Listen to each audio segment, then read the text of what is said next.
Nous avons tous vécu une situation où nous avons perdu nos moyens parce qu'il y avait une pression qui montait et des émotions fortes.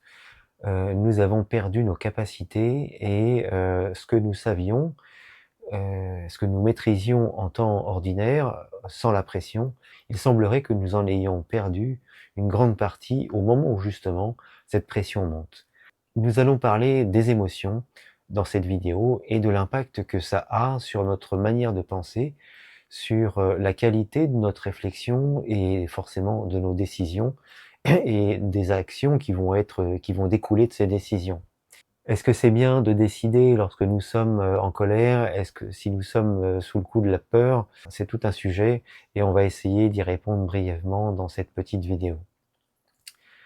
Je vous propose de découvrir donc comment fonctionne notre cerveau, comment notre être profond réagit face à ce qu'il interprète comme un danger, comme une menace, disons plus exactement. Eh bien, on va basculer dans un mode dit d'urgence, c'est-à-dire que dans ce mode-là, avec un danger supposé, le cerveau, lui, va privilégier plutôt des actions rapides, plutôt que le temps de la réflexion. Il va inhiber cette capacité. Donc c'est ce qui peut expliquer que en état de stress, par exemple lors d'un examen, lorsque je suis en train de passer mon permis de conduire, eh bien je vais faire peut-être des erreurs que je ne fais jamais d'habitude. Et peut-être que si je parle devant 100 personnes, eh bien je vais me mettre à bafouiller, ce que je ne fais peut-être pas en temps normal quand je m'adresse à une seule personne. Ce mode de fonctionnement, il peut être très utile, évidemment, on l'imagine, lorsqu'il y a un réel danger. Mais la plupart du temps, il ne s'agit pas d'un danger réel. Alors, on s'aperçoit bien que c'est plutôt handicapant, plutôt qu'aidant.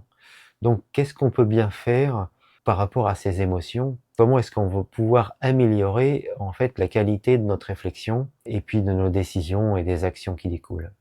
Évidemment, on peut d'attendre que la colère redescende et après je prends le temps de réfléchir et éventuellement de répondre. Mais il y a des situations où on ne peut pas se permettre d'attendre. Donc qu'est-ce qu'on peut bien faire dans un cas comme celui-ci?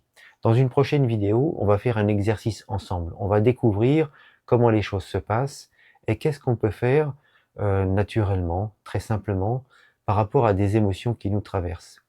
On ne pourra pas empêcher les émotions de nous traverser, nous sommes des êtres humains.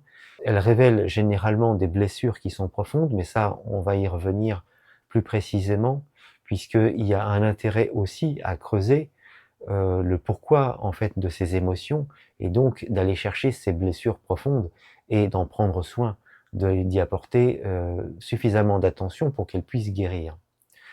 Dans l'immédiat, et là sous l'effet de l'urgence, quand ces émotions se révèle et qu'elle montre en fait la présence d'une blessure, hein, je peux avoir une surréaction parce que j'ai été confronté à une situation qui me met en contact direct avec cette blessure. Donc là, c'est très intéressant déjà, puisqu'on a accès directement à cette blessure par le moyen de cette émotion. On va découvrir ensemble qu'on va pouvoir améliorer, on va pouvoir calmer ces émotions et on va voir la différence de fonctionnement. Hein. On a parlé d'un fonctionnement d'urgence, hein, une capacité diminuée de réflexion lorsque les émotions sont là.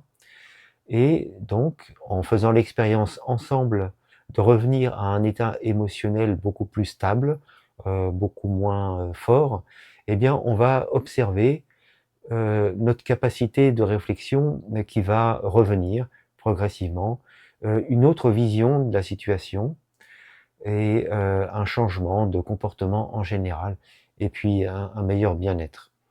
Après, c'est évident qu'il va falloir faire quelque chose de plus profond, de plus soutenu pour aller chercher justement cette blessure. Hein, mais là, l'idée de cette vidéo, c'est vraiment de découvrir ensemble qu'est-ce qui se passe lorsqu'il y a une situation de crise, une émotion nous traverse, elle nous submerge et on est dans la réaction, c'est-à-dire qu'il n'y a plus de réflexion, il y a quelque chose qui prend le dessus et qui nous empêche de contrôler ce qui va se passer. Je vous propose donc de me retrouver dans cette prochaine vidéo où on va faire l'expérience ensemble. on va découvrir ce qui se passe ensemble avec les émotions qui vous traverseront. Eh bien, on va regarder comment est-ce qu'on peut simplement revenir à un état d'émotion beaucoup plus stable. Comment est-ce qu'on peut faire déjà? Qu'est-ce qui est à notre portée lorsque les émotions, qui sont tout à fait humaines, nous traversent et quelquefois elles nous submergent. Je vous dis à très bientôt pour cet exercice guidé et je vous souhaite une très bonne journée. À bientôt.